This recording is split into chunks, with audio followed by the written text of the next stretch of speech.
Hello everybody, and welcome to your weekly lesson. This week's category is Learn Standards, so we'll be adding a tune to your repertoire as we do every couple of months.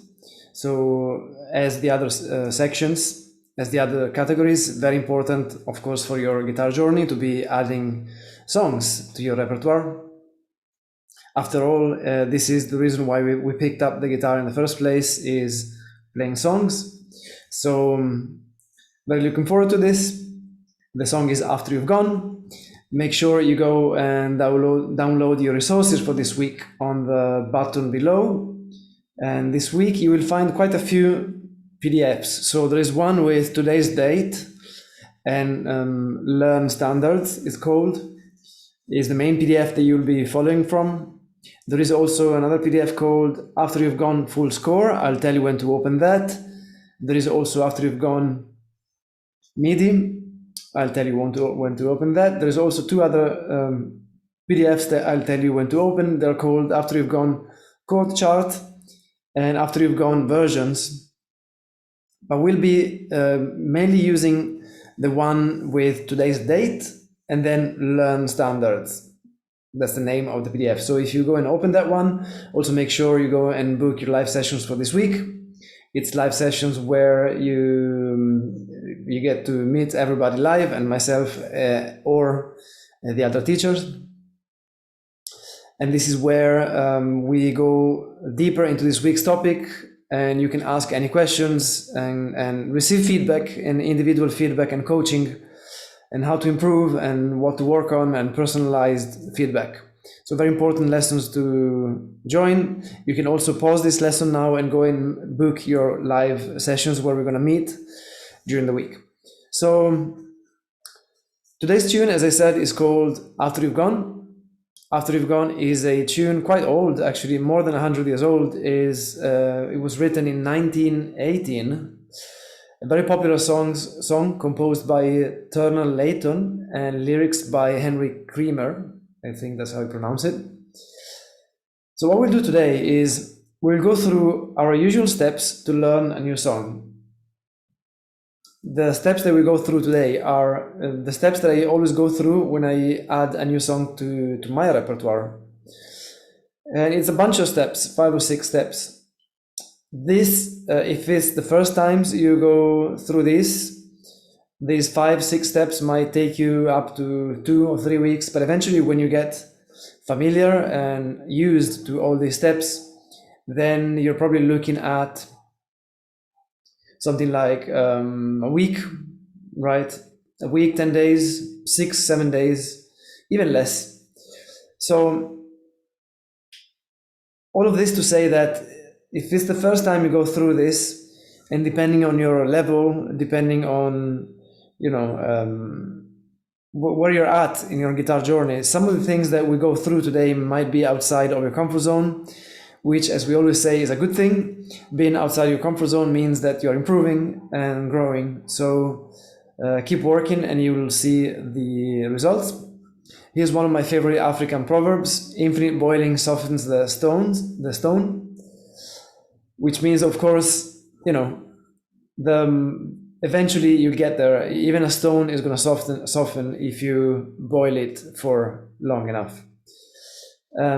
This is a song which is a lot of fun to learn and to play. A great one to add to your repertoire because a lot of people play it, and it's a beautiful tune as well. So with that in mind, enjoy the lesson. So we start with step 1. Step 1 for me is to listen to a few versions of the song. In fact, as many as possible, really. And familiarize yourself with the song.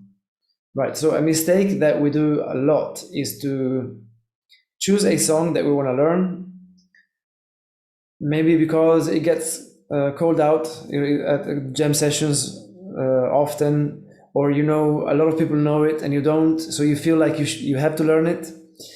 And somehow, actually, this is a good enough reason, even especially if you're planning to go to jams, right? So, but the mistakes that we always do is to jump into learning the song without really knowing it, right? We know we sort of heard it at jam sessions. We know the name of the song. A lot of people call it, but we're not that familiar with the song. And so we should really familiarize ourselves with the song first. And the way we do that is by just doing a lot of listening, right? Listening is practicing too. So practicing doesn't mean that we have to necessarily play, right? Listening is a practice, it's an exercise that counts as practice. So the way I do this, I use Spotify, but you can just use your own thing, really. I use Spotify and I create a playlist. I have a playlist that I called Repertoire. And so every time I want to learn a new song, I go on Spotify and add as many versions of that song to that list, so that those versions of the same song are on one playlist, one after the other. And so I can just press play and these versions will just keep playing and it will be the same song, right? Because I put them on a playlist. See, this is, for example, something that might take 1 or 2 days, but see, this is not something that you have to sit down for. You know, you could listen to the song whilst you drive, whilst you do the dishes, whilst you tidy up, whilst you read even, perhaps, although, I don't know. But you see that you don't have to be sitting down to do that. You can do it as you do other things as well. Although, of course, I recommend most of your listening to be active, right, and not passive. But see, it can take a couple of days, but as I was saying, you know, it doesn't feel as daunting as maybe some of the other steps. So what I've done here, I've listed a few versions that you can listen to. And here you can pause this video and go to listen to all of those versions, at least 2 or 3. And none of these links here are clickable on this PDF. You'll have to go to the other PDF, and here's when you open one of the other PDFs. It's called After You've Gone Versions, and you get all the links there with, yeah, a few versions of this song. So feel free even to pause this video and go to listen to a few now. You've got Marion Harris. I believe this might be the first or one of the first recordings of this song. Absolutely beautiful. Then you'll notice Frank Sinatra. And here in this program, you'll see me post versions by Frank Sinatra, especially if it is a song with lyrics and vocals. Frank Sinatra is always a good one to go to because he was usually very faithful to the melody. So he would usually sing the melody as written. He wouldn't mess around with the melody too much. So Frank Sinatra is a very good one to get a clear idea of what the melody is supposed to sound like. As opposed to maybe other versions such as Ella Fitzgerald is one that, you know, when you go and listen to her version, she basically plays around with the melody a lot. And so it's great to get inspiration from her, but maybe it's not the best idea to listen to her version first, because the first reason we want to listen to the song a lot first is to get familiar with the melody, right? So Frank Sinatra is a good one to go to. Then I put one by Django, of course. There's one by Louis Armstrong, there's one by Ella Fitzgerald, there's one by Wynton Marsalis, and there's one which is a modern recording, I believe, from last year or a couple of years back by Emmett Cohen. You guys might know him, very young pianist, amazing, with Bruce Harris on trumpet and Patrick Bartley on the saxophone. Patrick Bartley here plays a solo which is absolutely insane. Actually, the whole playing there, all the solos and the execution and the groove is absolutely incredible what the guys do. So definitely go and listen to that. That sax solo is one of the most beautiful things I've heard in many, many years. He is absolutely insane. He plays exactly like I want to play, but I don't, unfortunately. But for me, it's really the idea I've got of a good solo. So go and listen to that. And that's step 1. So what we do here when we learn a new song every couple of months, I always guide you through the same steps. And so this time, if it's your first time, it might feel like, okay, it's a bit difficult, there's a lot going on, but then as you do it a lot, you get familiar with all these steps, and hopefully you can then just get familiar, as I said, with these steps, and so that sort of become second nature when you go and learn a new song. And this is for me the most effective way of learning a song.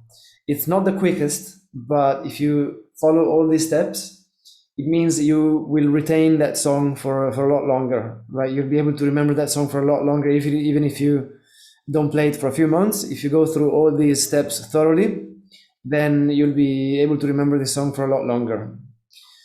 So step one is listen to as many versions of the song as you can. Very, very important. Step two is something that is usually underrated in terms of steps, but it's very, very important. And again, here is to learn the lyrics. Of course, this only goes if it's a song with vocals, with lyrics.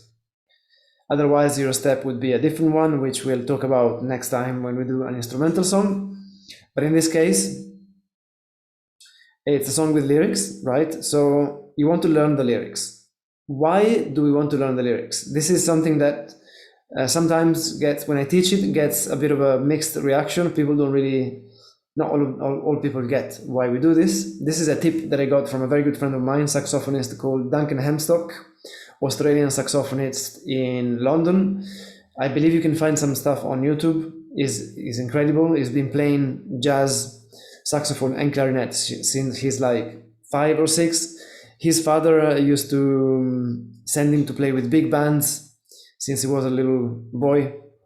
And so now he's in his 40s, I believe. It's absolutely amazing. And so he really knows his stuff when it comes to practicing and learning how to play this music. I went to have a couple of lessons with him a few years back. And he gave me this tip, which is learn the lyrics. Even if you're not a singer, learn the lyrics. Why? 2 reasons. Reason number 1 is every song has got its own soul, depending on the lyrics that it has and the meaning and the concept that the writer wanted to express. If we don't attach lyrics to a song, then in the long run, we'll end up learning a lot of chord progressions, basically, which are then always the same. Does it make sense? So I don't know, if we look at After You've Gone,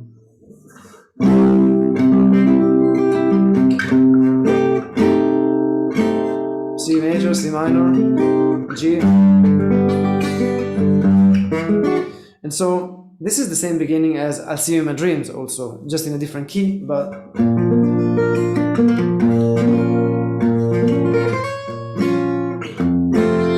it's the same thing. So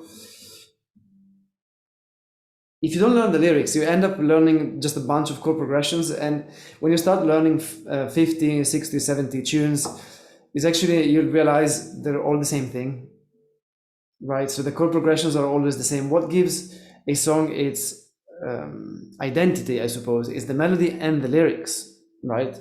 Because even the melody sometimes can be something that you've heard before. When you learn the lyrics, you attach some emotional content to the song. And so they start meaning something to you, right? Rather than just a bunch of notes. Like the other reason is this, was what I was doing just now. After you left me crying. So you don't need to be a singer to do this, as you can tell, because I'm obviously not. But when this saxophonist, this is still a tip I got from that friend of mine who said, play the melody the way you would sing it, right? So how would you sing After You've Gone? So if you go and look at the lyrics there on page, let me see what it is, page 3 of the PDF.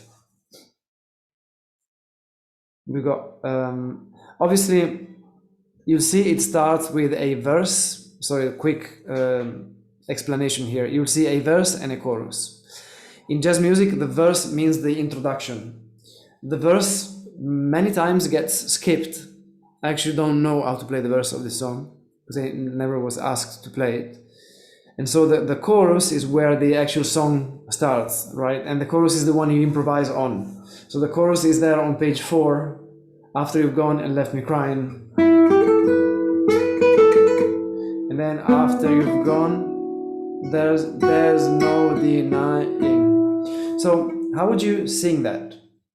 You would sing, after you've gone and left me crying. So you have to, syllables wise and metering wise, you have to play it the same. After you've gone, one day night, you feel blue, you feel sad. And so if you play it like this, you wouldn't sing it like that. Each syllable is one note.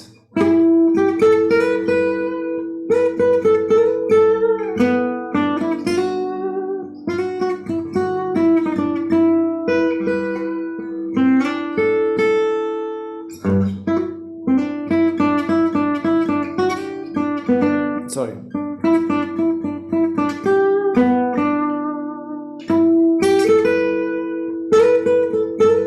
So as I'm playing my melody here, I'm thinking of the lyrics, and you don't have to sing out loud, but at least in your head. And so even the way you communicate that melody to the audience will come across, whether they know it or not, completely different.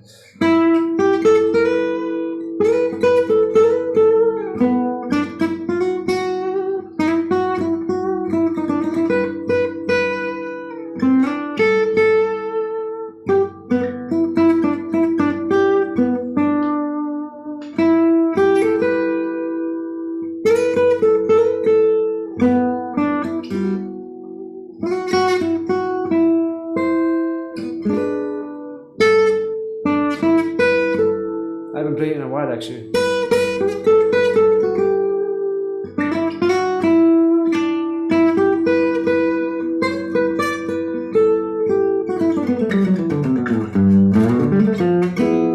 Right?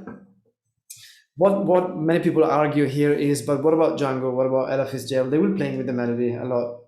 And yes, of course they are. They really know how to do it. They are not studying this music. For them, this is their mother tongue. For us, it's not. And so they can do whatever they want. When you get to a certain level, of course, you have the foundations to actually play with the melody, right? And even as a singer, you can sing in different ways. But as we learn this music, let's try and learn to deliver the song as the song. And then when we start improvising, we can just go, we can play whatever anyway, you know?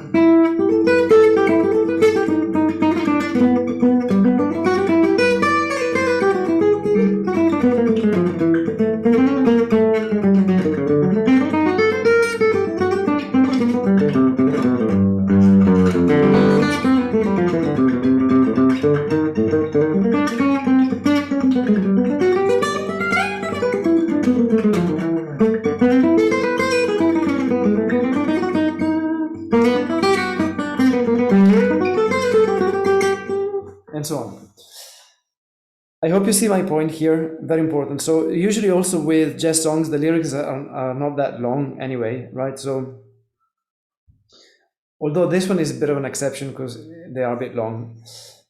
But see, this is what we talk about all the time. It's about keeping our musical brain fit, fresh, active. And so, yeah, it's work. Learning music, it's work. It's not, basically the least amount of muscle memory and the least amount of passiveness, is that even a word? But you know what I mean? You put into it, the more you're going to learn. You have to be active about it. And so a lot of things are work. We don't feel like doing it. We have to do it anyways. And it's just the idea. Our brain fights the idea of sitting down to do something which feels hard. But then as we do it, we're actually enjoying it. It's a very enjoyable thing. It's music, right? It's just the idea of sitting down is, oh shit, I've got to learn all the lyrics. You know, I suppose our brains try to talk us out of it and say, go do a cup of coffee first instead, or such. So it's work. If it was easy, everybody would do it, and it wouldn't be rewarding when we get it. So that's it. So that's step 1 and 2. Then finally, we get to step 3. See, we've talked a lot already, and we haven't played anything yet. Step 3. We want to go and get the chord chart. Where do we get the chord chart? The chord chart, try to get it by ear, right? Even if you're really bad at working out songs by ear, try it. You know, if you're try the first chord or two. So put on the song, wherever you're learning it from, and then just look for the root note. When you find the root note, just guess. You know, if your ears are not great, we have ear training in this program anyway, but just guess. Okay, is it okay that once you figure out the root, C, is it a major, a minor, dominant, or diminished? Go with these 5: major, minor, dominant, half diminished, and diminished. It is usually going to be one of these 5. It may be an inversion of them, but so. And then if it takes you ages, just do 1 or 2 chords, 10 minutes, 15 minutes, and then, you know, each time you do it, you get a bit better at it every time. Then if you, you know, eventually go then and get the chart for this song on the internet, on YouTube. Usually if you type search for the backing track, you also find the chords. If you got real books or fake books, iReal Pro is a great app. iReal Pro. Find the chart. It's it's 2022. It's definitely a lot easier than it used to be. So when you have the chart, analyze the form of the song. What do I mean by that? Well, jazz songs will have a specific form. It's usually a very common one is AABA. So we we've got an A section, then that repeats, then a different section which we call B, and then that first section A again, AABA. We've got AB. We got more strange forms such as Night and Day, for example, is one. I think is ABAB, CB, right? After we've gone, in this case, is ABAC. Or you could look at it as an AB. Actually, here the chart says AB. This particular chart, I see it as ABAC, you know, because we've got, this is my A section,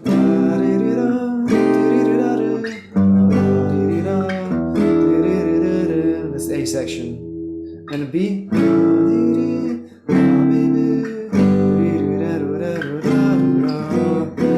A again.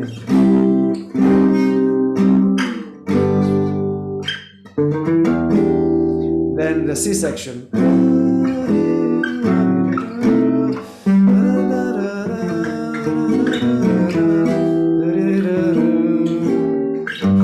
And so on. All right. And so you analyze the chord chart. Next step within step 3 is to learn how to play all the chords of the song and sing the melody whilst playing the form. This is obviously steps that you've gone through, right? In steps 1, 2, you know the melody, you know the lyrics.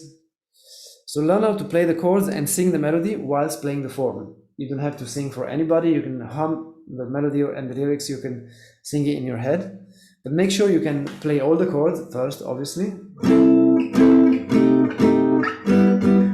And at least hum the melody in your head. You need to know where you are.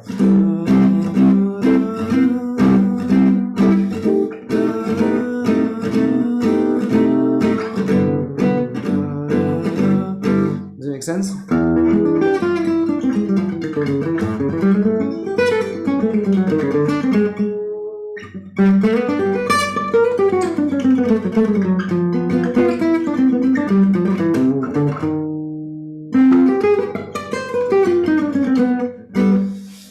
Now, in terms of learning all the chords, you'll see from page 6 to page 7, 8, 9 or 10, page 6 to page 9, I've written down all voicings that you need to play the song, even a few alternatives. For example, C major, I wrote a C6-9, which you can play there or here.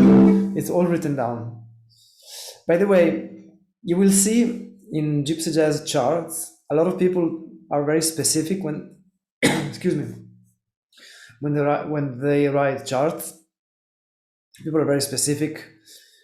You'll see C6-9, C major 13. You see E7 flat 9. You see E7 sharp 5. You see, all these extensions and stuff. I like to keep it clean. So you'll see I just wrote C major.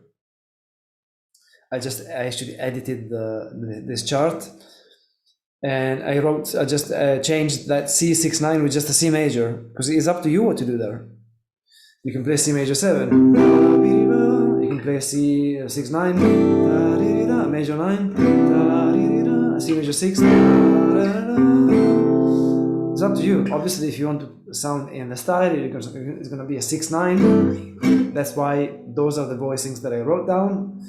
But the extensions are up to you. That's not the case with the C minor 6, right? I left that minor 6. In that case, it really is a minor 6. It's melodic minor harmony there. It's the 4 minor chord, so we always look at it as a melodic minor harmony there. It's in the melody as well. C melodic minor in the melody with a major 7th, major 6th, whatever. So I like to keep my charts clean. You see just a G, but it means whatever G you want, as long as it's major. 6-9, 6th, 9th, and so on. So here, just let me have a look, but I don't think there's anything specific to talk about. Maybe that. So yes, you will see some voicings, some chord shapes, where some of the notes are an empty circle rather than a full circle. See, for example, with that C minor 6 on page 6. That means that you can either play that note or not. So this is a minor 6. You can play this. You can play that too, but it's optional. That's the basic one. And then the empty circles with the notes inside, they're optionals.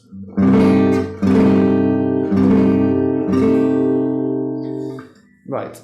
Anything else to explain here? Let me see. Chords wise, I think you guys are fine. Nothing special. Yes, actually, page 7. There is an A7. It's the 4th chord of that page. A7 is the way I personally play dominant chords.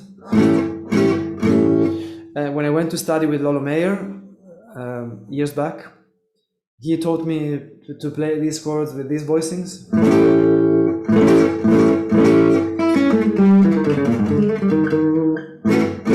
And so I play dominant chords like this. They sound really good in this style. So for dominant chords, you have this option,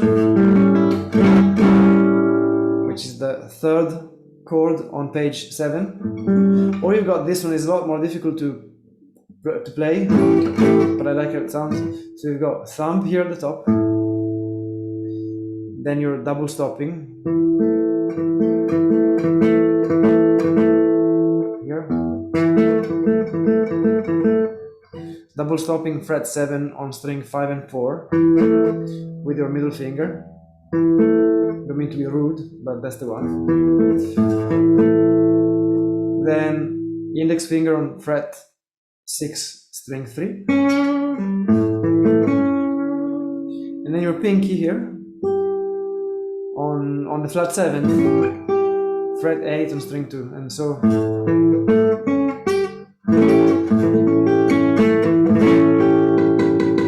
And the first string is muted automatically.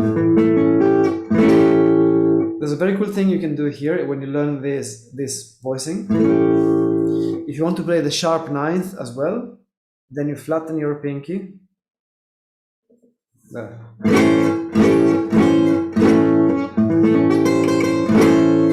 But it's a cool one. Just you don't really need it for now.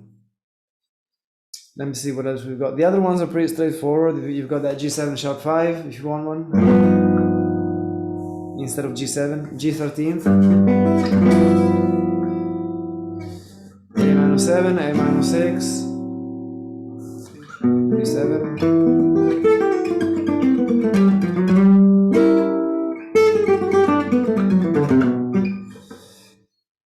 That's it. B flat diminished 7 on at the bottom of page 9. Again, this is an option.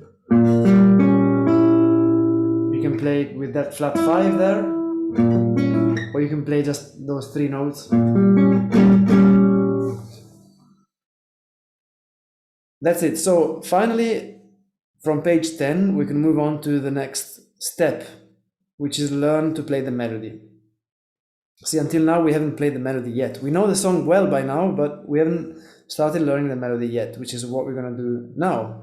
So for this, you can open your PDF after you've gone full score. Let me go and open that as well. And here I wrote melody and chords and also music notation in the same on the same page. I usually write down the lyrics on here, and I was doing it. I try to always do it, to write the lyrics on this page for you guys as well. But because there's 2 lines of lyrics, because the lyrics are throughout 2 times, the song 2 times, it was looking really bad. It was looking all crammed, and it was very busy. It was really hard to read anyway. So if you learn the lyrics before anyway, but you can always go and read them again on page, whatever page that is, step 2 on the main PDF. Anyway, that's your melody. It's all in tablatures as well.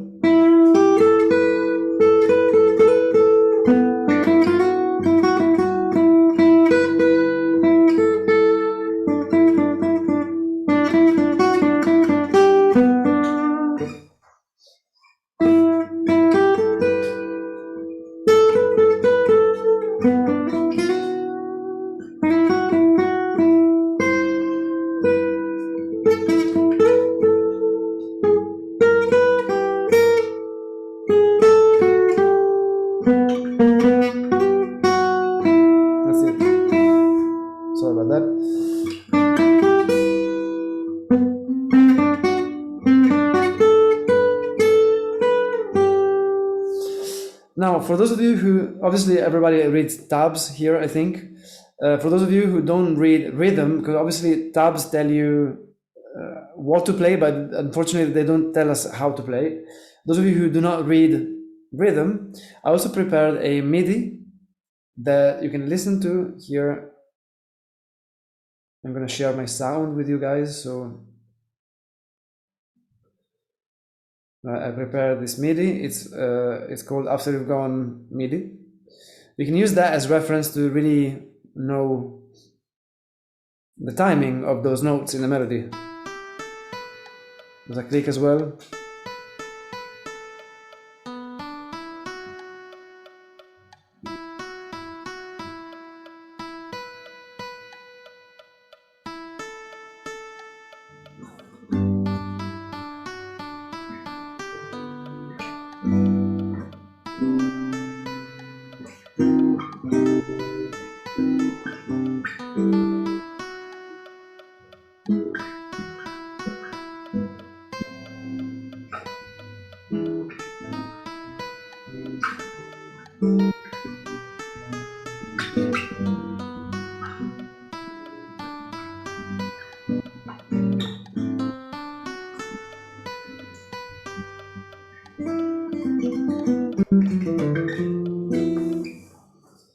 Great, beautiful song, by the way.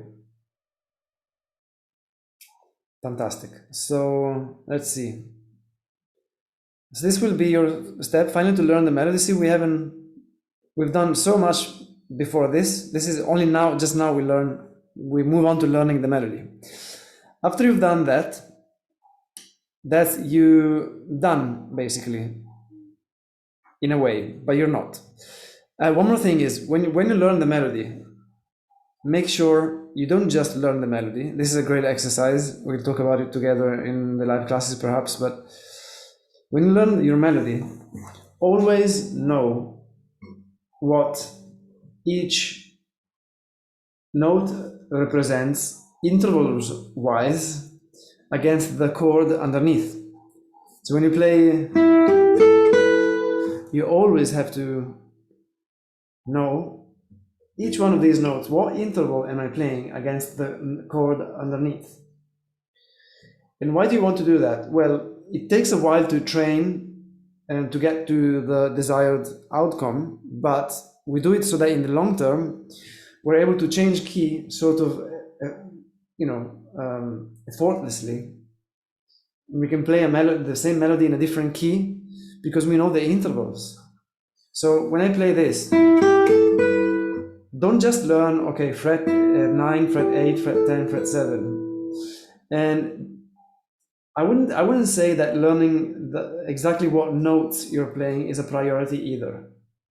The priority here is your interval. So what am I playing? I'm playing the major third of C, the fifth of C, the sixth of C, and the seventh of C. So I got major third, fifth, sixth, seventh. So that when I change key, let's say I play this in the key of D major, right? In the key of D major, this song would start with a G major. And so if I want to play my melody in this key now, I know the first chord will be G, and so my intervals will be third, fifth, sixth, and seven.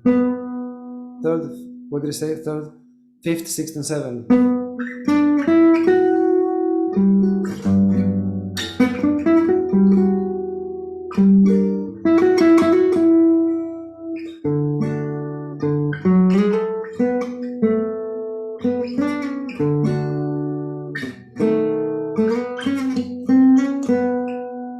And so on. Anyway, moving on. So those are our main steps. If these steps are already taking you ages, by all means, stop here and get these 4 steps down solid. These are your foundations. Then I've got 2 bonus steps. I call them bonus steps for intermediate/advanced students. Although you don't necessarily have to be intermediate or advanced, but if you've got enough time, you can go through the next steps as well. It all helps. And so step 5 will be to work out your own solo guitar arrangement of the song. This is, in my opinion, one of the best exercises you can do to develop your musicianship. I've talked to many musicians who tell me when they don't have enough time to practice, this is the only exercise they do. They work on solo guitar arrangements or arrangements of songs they know.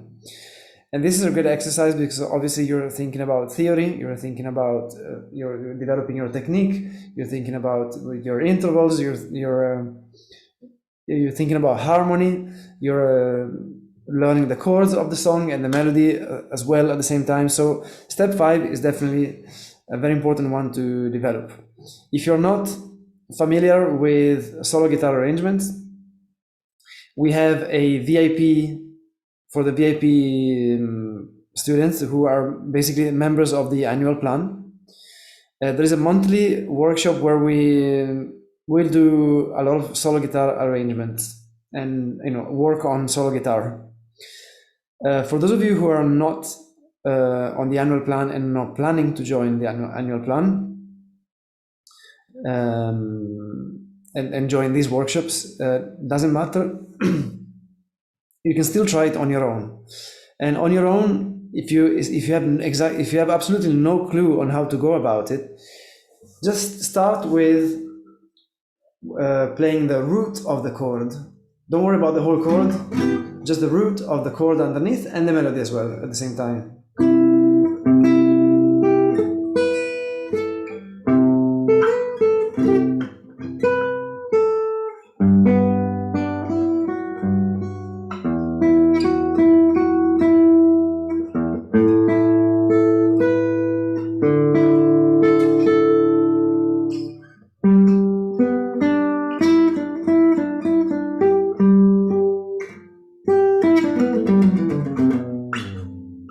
Does it make sense? So you can do it. The idea here is, again, being active about things, thinking about the instrument is not to play like Django or we're not doing it for this. We want to put a lot of work into it, enjoy it, love it, and hard work always pays back one way or another. So it's a journey, and we are in it for the journey, right? Because it doesn't matter the level that you get to, you will always feel like you want to get better, you always feel like you want to do more, always. So we do this for the journey. Once we accept that, we'll be certainly a lot happier. And so it doesn't matter how you play these solo guitar arrangements. Solo guitar arrangements are not my forte actually, but I enjoy doing it. I'm getting better at them, and that's all that matters. So a quick word of caution here would be, don't start with this step. Always learn chords and melody separately. Don't start with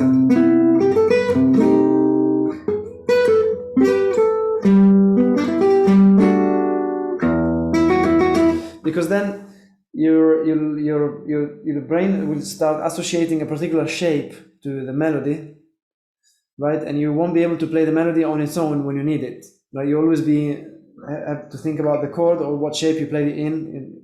It's a lot more visual to go on solo guitar. So keep them separate. So this is step 5. This is not step 1, step 2, 3, or 4. This is step 5 after you've done all the rest. Step 6. Repeat steps 3, 4, and 5, but in a different key. I recommend transposing it a 4th or a 5th up. Why a 4th or a 5th up? If you transpose it less or more, it becomes more an exercise in terms of just shifting what you know, a fret up or 2. And so you don't really have to think about the harmony changing. Again, it becomes too much of a visual thing. For example, the song is in G. It starts with a C major. And so if you decide to change key to A major, then all you have to do is play the same but a tone up.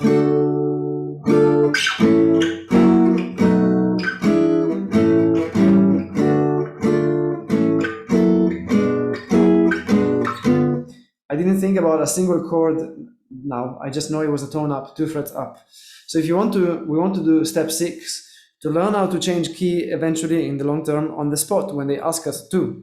And so step 6 would be transpose it a 4th or a 5th up, because a 4th or a 5th up will force you to really think about the chords that you're playing. So for example, what is a 4th up? We're in the key of G. A 4th up is C major. So my song will start with an F major chord. Again.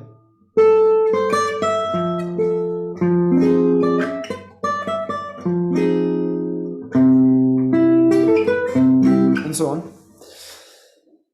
That's it. These are the steps that you go through when learning a song. As I said, the first times might take you 2, 3, 4 weeks even. It doesn't matter. Don't stay on it for weeks. Still go with the program or with the content of this program. Or even if you want to stay on this 2 weeks, even is completely fine.